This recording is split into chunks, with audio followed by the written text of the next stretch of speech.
Baik, saudara-saudaraku yang terkasih dalam Tuhan, kita satu di dalam doa. Bapa di surga, terima kasih, kami bersyukur di hadapan Tuhan. Saat ini kami akan mendengar dari kebenaran firman. Kiranya Tuhan dengan Roh Kudus Tuhan menolong agar kami menjadi pelaku akan kebenaran firman Tuhan dan memberi konsentrasi mendengar kebenaran di dalam Kristus Yesus kami berdoa. Amin. Saudara, mari kita buka Alkitab. Kita buka kitab Ulangan ayat 6, 4 sampai 9. Saya ulangi, kitab Ulangan ayat 6, kitab Ulangan pasal 6 ayat 4 sampai 9. Firman Tuhan berkata, "Dengarlah hai orang Israel, Tuhan itu Allah kita, Tuhan itu Esa. Kasihilah Tuhan Allahmu dengan segenap hatimu dan dengan segenap jiwa dan dengan segenap kekuatan. Apa yang kuperintahkan kepadamu pada hari ini haruslah engkau perhatikan. Haruslah engkau mengajarkan berulang-ulang kepada anak-anakmu dan membicarakan apabila engkau duduk di rumahmu, apabila engkau sedang dalam perjalanan, apabila engkau berbaring, dan apabila engkau bangun. Haruslah juga engkau mengingatkannya sebagai tanda pada tanganmu, dan haruslah itu menjadi lambang birahimu, dan harus engkau menuliskannya pada tiang pintu rumahmu dan pada pintu gerbangmu." Amin. Saudara-saudaraku yang terkasih dalam Tuhan, di dalam pembacaan kita pada saat ini berbicara secara khusus mengenai pidato Musa di dalam kitab Ulangan, menyampaikan kepada bangsa Israel generasi yang kedua sebelum masuk tanah perjanjian. Musa berkata kepada bangsa Israel, "Dengarlah hai orang Israel, Tuhan itu Esa." Musa memperkenalkan kepada bangsa Israel bahwa Tuhan itu Esa. Tuhan itu harus kita sembah, karena dialah yang membebaskan bangsa Israel dari tanah perbudakan. Tuhan itu adalah satu-satunya Tuhan yang sejati, bukan Tuhan yang lain. Dalam bahasa Ibrani, kata dengarlah adalah shema, yang berarti bahwa dengarlah dan berlakukanlah. Berarti bangsa Israel tidak hanya mendengar apa yang dikatakan Musa, tetapi mereka harus mendengar dan mempraktekkannya, melakukannya. Terbukti di dalam ayat berikutnya dikatakan kepada Musa bahwa harus mengajarkan berulang-ulang kepada anak-anak. Apabila sedang berbaring, apabila sedang bangun dalam perjalanan, mereka harus berkata, mereka harus berbicara mengenai Tuhan. Mereka harus berbicara tentang mendidik. Dalam pembacaan kita ini, saya membawakan tentang tema tugas orang tua. Tugas orang tua. Saudara-saudaraku yang terkasih dalam Tuhan, ini sangat-sangat menarik. Banyak orang bertanya-tanya, banyak orang sering berkata, bagaimana mungkin seorang hamba Tuhan memiliki anak yang tidak baik? Pembentukan anaknya tidak lebih baik daripada yang lain. Atau kita bertanya pada diri kita sendiri, kenapa anak saya tidak seperti yang lain? Mereka lebih baik daripada saya. Saudara, kita perlu tahu bahwa tugas orang tua, kesalahan orang tua dalam mendidik anak, pertama, ia tidak menyadari tugas dan perannya sebagai produsen sekaligus konsumen di dalam mendidik anaknya. Orang tua adalah guru dan imam dalam mendidik anak. Yang kedua, orang tua terlalu sibuk dengan kegiatannya, terlalu sibuk dengan pekerjaannya, dan sibuk mencari dana untuk anak. Memang dana, memang ini sangat penting, tapi jangan lupa, jangan sepelekan, jangan abaikan peran penting sebagai pendidik dalam keluarga. Dan yang ketiga, orang tua sering menyerahkan pendidikan anak itu pada gereja, sekolah. Dan yang paling penting bahwa pendidikan yang utama dan yang pertama adalah di keluarga. Itu yang sering kita salah ngerti, salah paham, dan tidak menyadari bahwa pendidikan yang utama dan yang pertama adalah di dalam keluarga.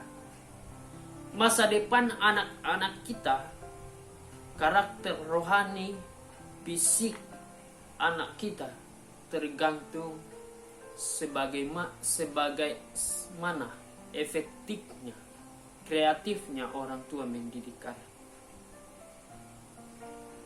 Itu semua tergantung pada kita. Dari sejarah bangsa Israel kita lihat bahwa pada umur 0 sampai 6 tahun itu anak-anak Israel harus menghafal yang namanya kitab Talmud. Harus tahu tentang kitab Taurat. Dan mereka harus menghafal dan mempraktekkannya. Dan sebagai contoh praktik yang paling awal adalah orang tua mereka sendiri. Dan orang tua harus menjadi contoh teladan bagi mereka sebelum anak-anak mereka melakukannya. Jadi orang tua menjadi pemeran utama di dalam keluarga. Jadi tidak heran saudara, kalau misalnya bangsa Israel itu orangnya pintar, orangnya kritis. Jadi tidak heran kalau bangsa Israel banyak yang memberontak kepada Allah atau kepada nabi-nabi lain, karena mereka pemikirannya kritis. Karena sejak dahulu kala mereka memang dididik dari kecil. Jadi pendidikan dari kecil itu terpengaruh pada masa depan yang akan datang. Saudara-saudaraku yang terkasih dalam Tuhan, seorang pakar pendidikan Kristen bernama Herianto mengatakan seperti ini. Keluarga adalah lembaga pertama yang ditetapkan Allah di bumi. Allah mendirikan keluarga agar anak belajar dari orang tua. Sebelum membentuk jemaat dan sebelum ada pemerintahan, Allah menebiskan pernikahan dan keluarga sebagai bangunan dasar masyarakat. Tidak ada tempat yang lebih baik dan penting untuk menumbuhkan iman dan menabur nilai-nilai Kristiani selain keluarga. Dasar paling penting dalam mendidik anak adalah keluarga yang berpusat pada Kristus. Bisa lihat Efesus 6:4 ayat 6, pasal 6 ayat 4. Orang tua berperan sebagai guru dan penginjil yang terus mengajarkan, membimbing dan mendorong anak untuk hidup dalam Kristus. Jadi orang tua itu adalah produsen sekaligus konsumen, guru, imam, penginjil dalam bagi anak-anak mereka. Kehadiran anak-anak di dalam keluarga kita itu merupakan anugerah, hadiah daripada Tuhan. Jadi orang tua yang tidak mengajarkan anak-anaknya dan memperkenalkan Tuhan kepada anak-anak mereka tidak menghargai pernikahan yang sudah dikuduskan oleh Tuhan tersendiri. Karena tanggung jawab itulah sudah diberikan kepada keluarga, dan mereka harus mendidiknya kepada anak-anak mereka. Itulah sebabnya banyak orang yang tidak memiliki anak yang lebih baik daripada orang lain, karena mereka tidak menyadari perannya sebagai pendidik, dan mereka mengabaikan, mereka menyepelekan, dan mereka sering berkata bahwa mendidik anak itu harus dengan keras, atau saya punya teknik tersendiri untuk mendidik anak.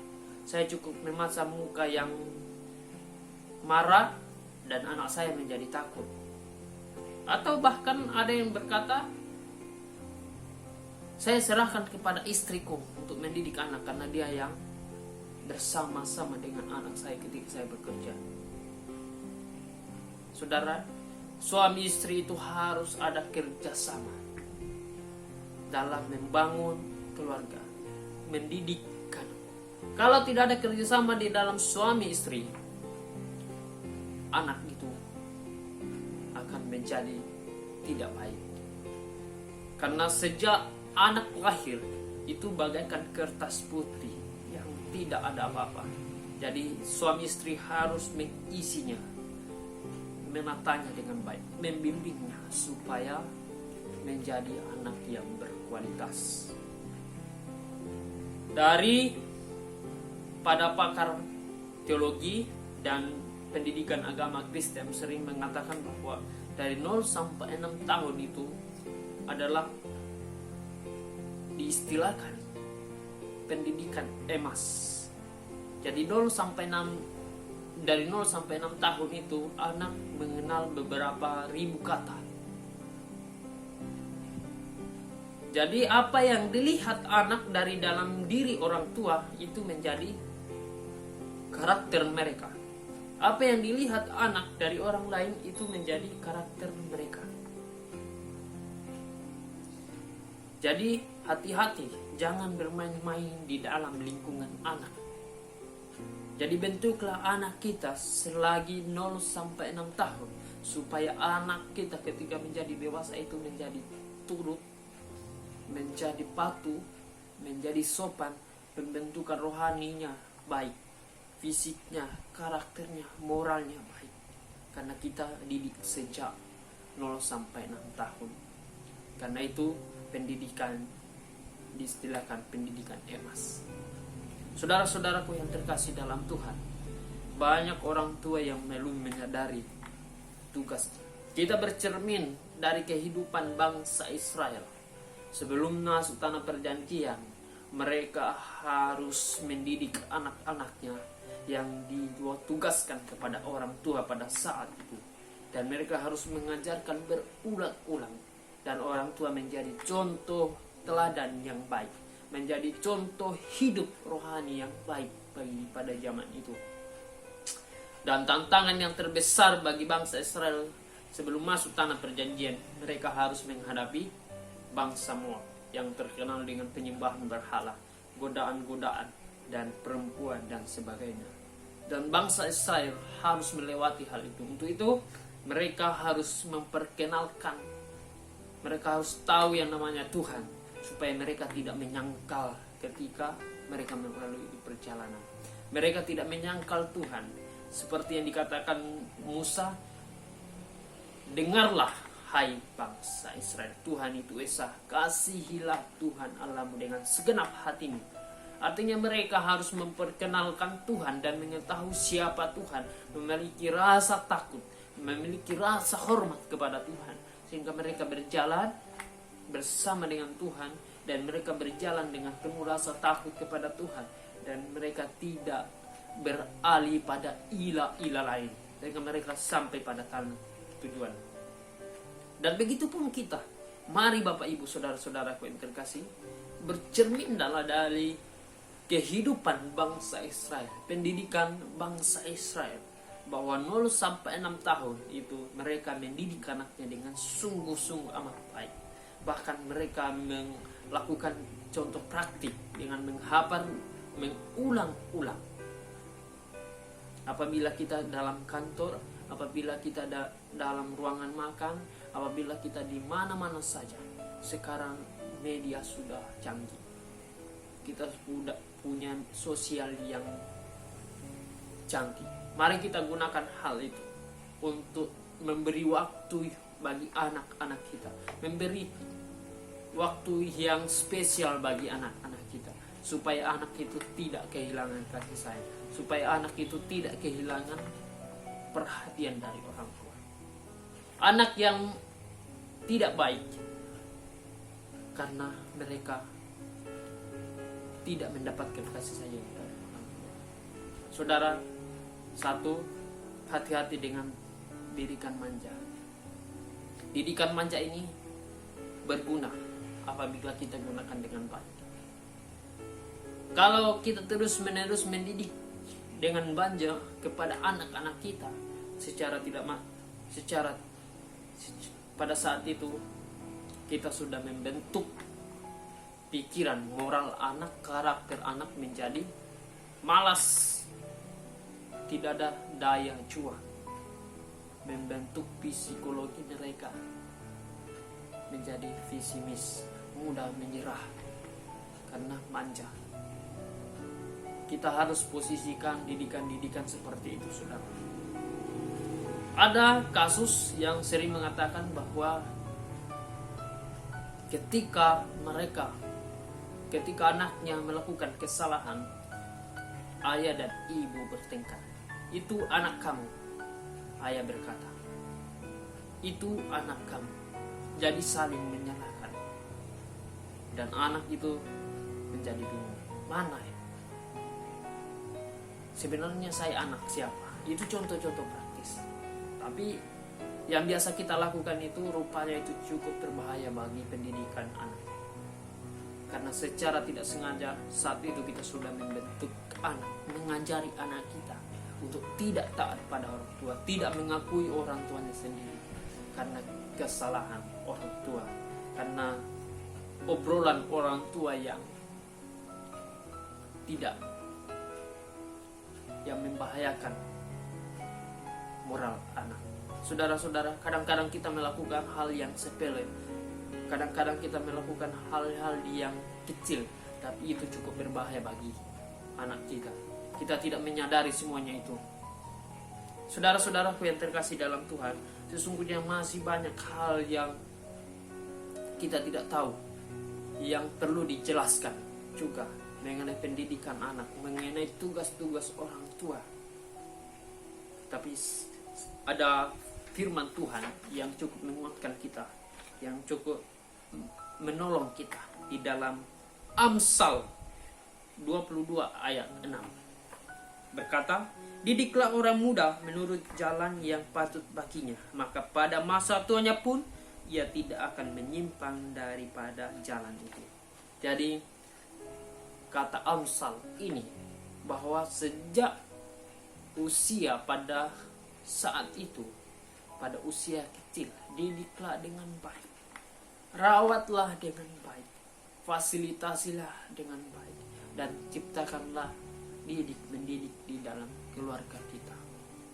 Masa depan anak kita tergantung seberapa kreatifnya orang tua mendidik anak, supaya anak-anak kita tidak menyimpang saat dewasa.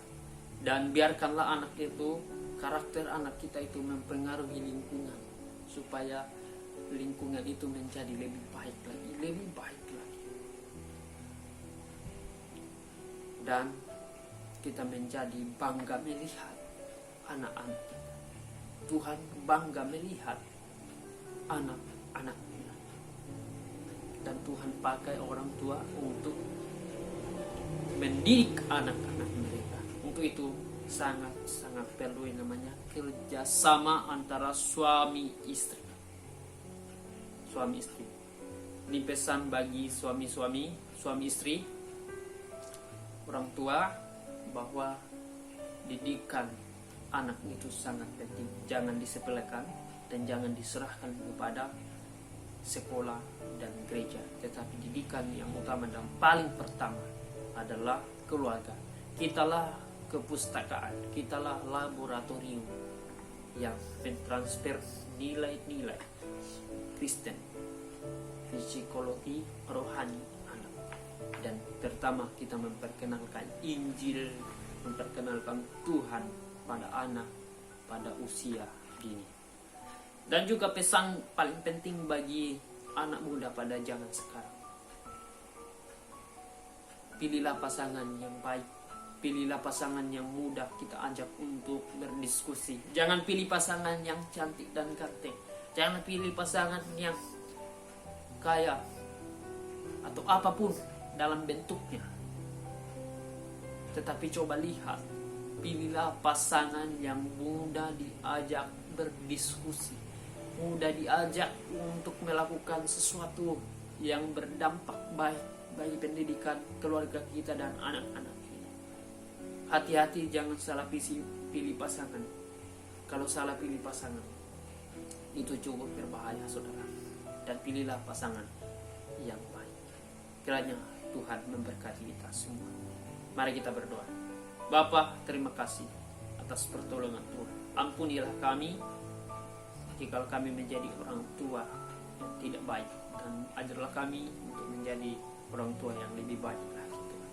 Dan kami sebagai anak-anak muda, kiranya kami boleh memilih pasangan yang baik.